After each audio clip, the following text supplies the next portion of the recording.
location of the emergency? My daughter is missing. What's your address, ma'am? She's gone. We can't find her anywhere. I've called all her friends. How old is she? 11. Okay, what's her name, ma'am? Carly, C-A-R-L-I-E. And last name? Brucia, B-R-U-C-I-A. The footage you just watched shows the last known moments of 11-year-old Carly Brucia as she was abducted in broad daylight by a violent predator. Despite being reported missing by her parents within half an hour of her disappearance, Carly's case would ultimately go down in history as one of the most depraved crimes against a young girl. It all started on January 31st, 2004. Carly had spent the night at a friend's house, but the following day was Super Bowl Sunday, so she wanted to get back home in time to watch the game. She told her friend's mother that she was allowed to make the walk back home on her own and departed around 6 p.m. However, after she left, the concerned parent reached out to Carly's mother, Susan, and informed her that Carly was walking the mile back home alone. Susan said she didn't feel comfortable with her daughter walking even just a few blocks alone, so she sent her husband and Carly's stepfather, Steve Kanzler, to find Carly and drive her the rest of the way home. However, as Steve went up and down the route Carly would have walked, he couldn't find her anywhere, and that's when the nightmare really began. Steve continued to drive around for over an hour, praying that he had somehow simply missed Carly, but when he returned home and she still wasn't there, it became clear that something was seriously wrong. Susan later said of this moment that she instantly felt something terrible had happened to Carly, saying, "In my heart, in my mind, I knew." Susan and Steve left the house together to search again, shouting Carly's name out the car window as they drove down the road. They stopped briefly to investigate a wooded area and noticed a red tow truck drive slowly by them. Then they continued retracing Carly's steps and went to her friend's house to check there. And much to their surprise, they saw the same red truck parked out front. It struck them both as very odd, and upon realizing that Carly wasn't there either, Susan decided it was time to call for help. The frantic mother dialed 911 around 7:30 that evening. She couldn't hide the absolute terror in her voice. 911, what's the location of the emergency? My daughter is missing.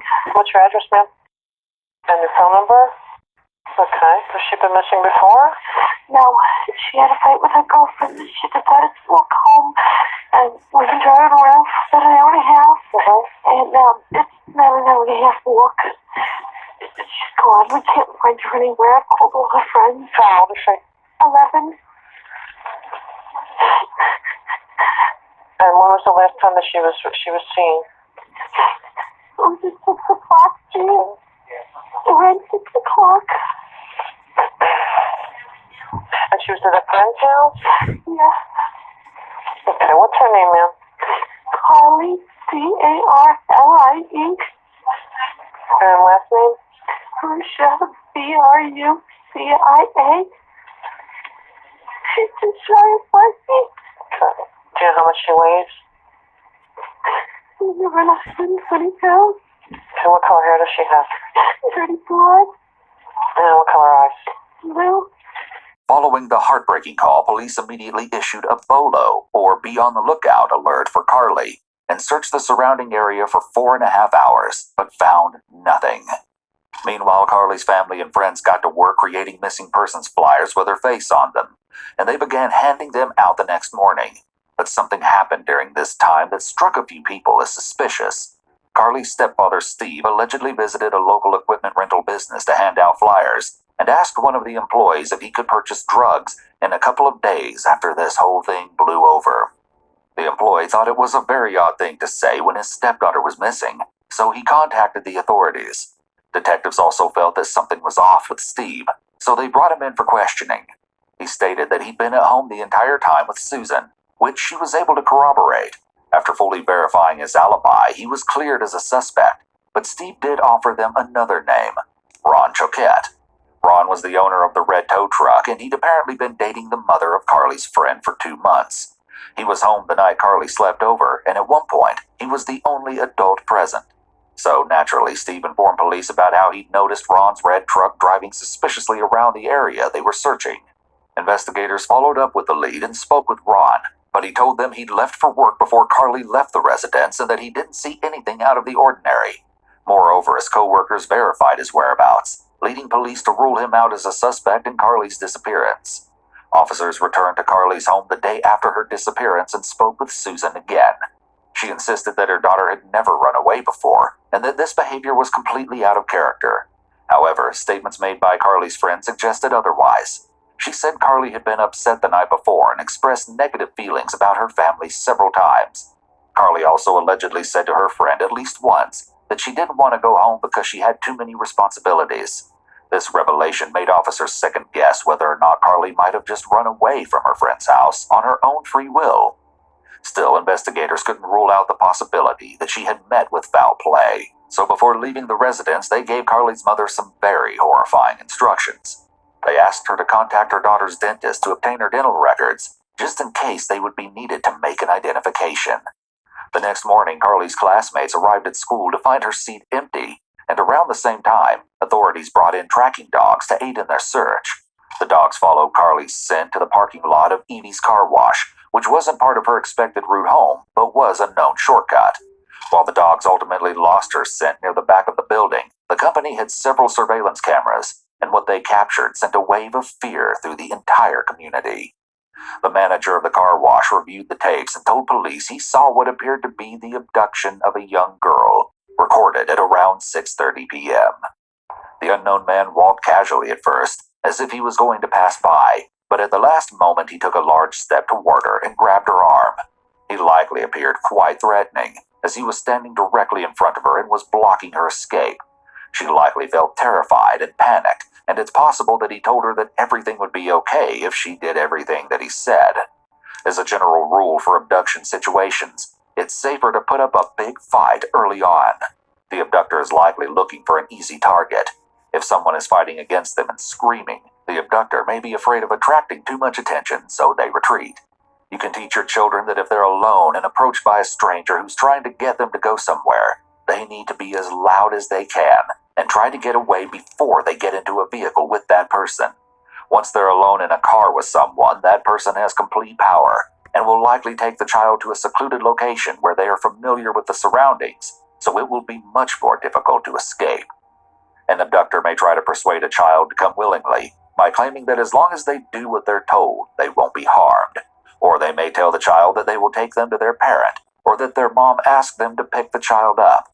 It may be a good idea to come up with a safe word for you and your child. Teach them that unless a stranger uses that safe word, they should not get into a car with that person, no matter what the stranger may say to try to convince them. You'll need to practice this safe word frequently with your child, so they don't forget it. To their horror, Carly's parents quickly confirmed that the girl on the tape was their daughter, but no one recognized the strange man who approached her and forcibly led her out of frame. However, the footage clearly showed that he was a white male of average height with dark hair and tattoos on his forearms. He was also apparently wearing a jumpsuit with a name tag, but the video wasn't clear enough to read the name. In the footage, it seemed evident that Carly didn't recognize the man, as he moved into her path and said something before grabbing her by the arm. Within hours, the startling footage was being played constantly on local news stations, and while hundreds of tips flooded in, most proved to be dead ends. Investigators began to fear the worst as more time passed, but later that day, they finally got the lead they'd been waiting for. Several people called in saying they firmly believed the man in the footage to be 37-year-old Joseph Smith, an auto mechanic with a lengthy criminal history dating back to 1993. In fact, he was out on parole for a drug bust at the time of Carly's disappearance. While most of his run-ins with the law were for drug offenses, at least 2 crimes on his record involved violence against women, including kidnapping, aggravated battery, and false imprisonment. One of Joseph's co-workers was among the tipsters, and 2 days after Carly vanished, he stated to police that the man in the footage strongly resembled him based on his mannerisms and clothing. Moreover, another employee claimed that he seemed nervous and appeared to be under the influence of narcotics at work the day after Carly went missing. They also reported that Joseph had been struggling at work due to issues with drugs and money, and claimed he didn't show up for his shift the previous day. At this point, authorities decided to review the security footage from the car wash again, hoping to potentially connect Joseph to one of the vehicles captured on the tapes. They gathered from his co-workers that he drove a brown Lincoln Town car, but they said it had recently been out of commission due to transmission issues. Regardless, the only vehicle that stood out was a pale yellow Buick station wagon that pulled in approximately 3 minutes before Carly's abduction. The car appeared to drive by before briefly entering the car wash parking lot. The abductor may have seen Carly walking as he drove by, so he turned into the parking lot and decided to take her. It's also possible that he'd seen her shortly after she left her friend's house, and he then followed her to the car wash. Regardless, he'd likely thought about abducting a child long before he actually did it. When he saw her walking alone, he may have saw it as the perfect opportunity to act out his fantasy. Unfortunately, detectives couldn't make out the license plate or who was behind the wheel from the grainy footage, but they knew it was time to pay Joseph a visit. Officers arrived at the home of Joseph's friends, Jeffrey and Naomi Pincus, where he was renting a room after being kicked out of the home he shared with his wife and 3 young daughters. However, despite seeing Joseph outside smoking a cigarette when they first drove by the residence, they got no answer when they knocked at the door. Authorities spoke with the neighbors, who claimed they'd recently seen Joseph talking with a woman outside, who they believed to be his sister. They also expressed confidence that Joseph was still inside the residence and hadn't left. Joseph's sister returned to the property, and after speaking with the police, she went inside to locate her brother. Joseph finally emerged from the house and claimed he didn't hear detectives knocking at the door because he'd been sleeping. Investigators asked Joseph where he was during the time of Carly's disappearance. He explained that he'd been at home watching the Super Bowl and told them his friends could verify his story. They showed Joseph an image taken from the surveillance video, and while he admitted that the man looked like him, he insisted he was nowhere near the car wash that day. Next, detectives asked Joseph to roll up his sleeves, and they found that he had tattoos on his forearms, just like the man in the video. They also noticed several minor cuts and scrapes on his hands. As if that wasn't suspicious enough, Joseph also admitted to borrowing Jeffrey and Naomi's yellow station wagon the day Carly went missing. However, he claimed he only drove the car to a nearby marina to look at the water before returning home. Police were feeling pretty confident that they had their guy, but when they spoke with Naomi, she confirmed his alibi, leading them to second-guess everything. Roughly an hour after detectives arrived at the home, Joseph's probation officers came to assist by conducting a thorough search of his broken-down Lincoln Town car. They quickly located drugs in the vehicle, including multiple syringes and spoons, and Joseph was arrested for violating the terms of his probation. Later that same day, Jeffrey, Joseph's friend, contacted the police with some unsettling information. He claimed that Naomi had gotten the dates mixed up when giving her initial statement to the police, and that while they'd let Joseph borrow their station wagon on the day in question, he didn't return until the following morning. Jeffrey also said he'd reset the odometer before Joseph left, and when he checked it upon his arrival back home, over 300 miles had been driven. Not to mention the inside of the car appeared disheveled, and the back seat was left down. Finally, when asked if he could recall what Joseph had been wearing when he left the house, he said a mechanic's uniform. Jeffrey and Naomi consented to have their home searched, but authorities found nothing of evidentiary value. Then, after hearing of the arrest, Joseph's mother stormed down to the auto repair shop where her son worked and demanded to know why the employees had called the cops on her son. However, despite her angry outburst, his co-workers felt that she too believed it was her son on the CCTV tapes, when she proclaimed, "If Joe did this, I will get the truth out of him." Joseph's mother saying "if Joe did this" is an indication that she'd allowed that possibility into her head and hadn't dismissed it. A mother who 100% believed her child was innocent would likely say something that was much more firm, such as "he didn't do it." Meanwhile, investigators continued searching the wooded areas around where they believed Carly had been abducted, but to no avail. They also contacted forensics personnel from the City of Sarasota sanitation site and requested that they secure the transfer building for an organized search of the trash the next day. Little did they know that by that time, the search would no longer be necessary. While Joseph was in custody, one of his longtime friends entered the police station and asked to speak with investigators. Beyond telling them that the man in the CCTV footage looked very much like Joseph, he informed them of several occasions when he would talk about his growing desire to assault women. Shortly after this encounter, detectives transported Joseph from jail to police headquarters for a formal interview. The following interrogation footage has never been seen before. I want to just talk. You and I had some things to talk about. Okay, because some of the things at the house, we got to get straight. That's the most important thing. Okay. This road is about the truth. Okay, it's the most important thing that goes on in this room. Joseph's arms are wrapped tightly around his torso, which could suggest that he's feeling defensive and trying to protect himself. In addition, his legs are crossed at the ankles. His whole body is in a closed position, signifying that he may be uncooperative and may not be willing to speak with the detective. The initial interview never even had the chance to get started. I was already advised to talk to a lawyer. After Joseph shut down the interview by requesting a lawyer, he repeatedly asked to speak with his family. I can't talk to you. You have requested a lawyer. What about my family? Why can't I call them? You know, I want to talk to my parents or my brother. But the detective ultimately convinced him to meet with an attorney from the public defender's office. Can I contact the public defender's office for you? And they can bring a lawyer down here. But Joseph did have one last request. Hey, Do you see them? do you think that I can smoke or not? Joseph may be so focused on himself and his wants that he thinks he'll be allowed a cigarette break, despite the fact that police are busy trying to locate a missing child. But it is a federal building. There's a law for you to smoke in here. I mean, like outside or something. Not right now. When the detective says no, Joseph nods his head and smirks, seemingly unconcerned about the seriousness of the investigation. If Joseph had been cooperative and willing to talk, the detective might have been more lenient about the no-smoking rule. However, the detective has no incentive to make Joseph feel more comfortable, and he has no reason to reward him because he's given them nothing. So the request was denied. Then, Joseph attempted to plead with the detective again. Can I call my mom? Not right now. Do I? What's, you ain't coming? Yeah, we're working on it right now. I need to talk to, my family. See what's going on.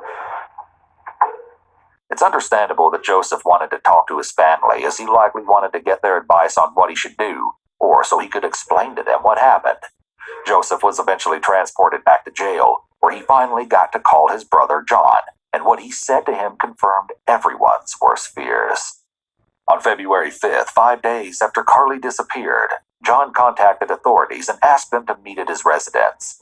When officers arrived, he told them he knew where to find Carly's body and directed them to a wooded area behind a church, just a few miles from her home. According to John, his brother had confessed to abducting and brutally assaulting the young girl, but claimed not to remember much of the incident due to drug use. Joseph may be trying to set up a defense for diminished capacity by alleging he doesn't recall what occurred and was high on drugs. The specific facts of the case will show whether this is a viable defense or not. While John was in the presence of investigators, Joseph repeatedly called him, and he became visibly upset by the things his brother was saying. At one point, John exclaimed into the phone, "Did you just choke her too hard?" To which Joseph allegedly replied, "Yes." Then he asked if he had tied her up, and Joseph answered that the body was not bound, but he admitted to violently assaulting her and leaving his DNA behind. Joseph's mother arrived at John's house and stated that Joseph had also contacted her earlier that day from jail and confessed to murdering Carly. Police then rushed to the church and they quickly discovered Carly's body partially hidden in a wooded area. Investigators speculated that she'd been dragged to that location based on the presence of abrasions on her right side. An autopsy later listed her cause of death as ligature strangulation and noted that she had also been brutally assaulted. In addition, linear marks on both of her wrists indicated that she had been bound at some point. Forensic testing revealed traces of Joseph's DNA and hair fibers on Carly's body and clothing, and he was subsequently charged with her murder. Adding to the case against him, a search of the yellow station wagon revealed 2 hairs consistent with Carly's, as well as several fibers matching the shirt she was last seen wearing. Investigators theorized that after borrowing his friend's car, Joseph had taken a combination of drugs, and that's when he noticed Carly walking alone. It was just a chance encounter that caused him to kidnap, assault, and murder the innocent 11-year-old. Meanwhile, the community was outraged that Joseph had been able to walk free in the first place after having been convicted 13 times in the last 10 years of various crimes. Furthermore, around a month before Carly's abduction, a Florida judge had been requested by local authorities to issue a warrant for his arrest based on probation violations. Yet, the judge never did because allegedly the police hadn't completed the necessary paperwork. On October 24, 2005, Joseph Smith was found guilty of first-degree murder, as well as separate charges of battery on a child under 12 and kidnapping. He was sentenced to death by lethal injection for Carly's murder and life without parole for the other crimes. However, on July 18, 2017, a judge vacated Joseph's death sentence based on a new bill that required a unanimous vote by the jury. The jurors in his original trial had voted 10-2 in favor of the death penalty. Joseph ultimately died in prison while awaiting a new sentencing hearing in 2021.